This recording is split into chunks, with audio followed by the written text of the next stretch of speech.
Қолдасын, жаратушы Алла сізді, дұғалардың жаманы болма сізге. Жүрегіңіз иманмен нұрланса егер, Алла жақсы көреді сонда сізді.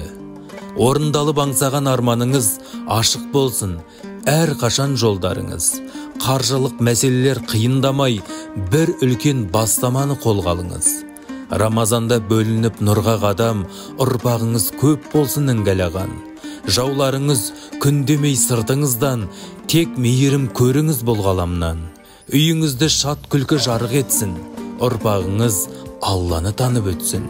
Мен де сізді таңдадым 30 күндік, дұғаңызды бір Алла қабыл етсін. Жанашыр тілектестің бір едіңіз, жасымасын еш қашан жігеріңіз. Ендеше бұл батаны шын көңілмен қалаған кісіңізге жіберіңіз.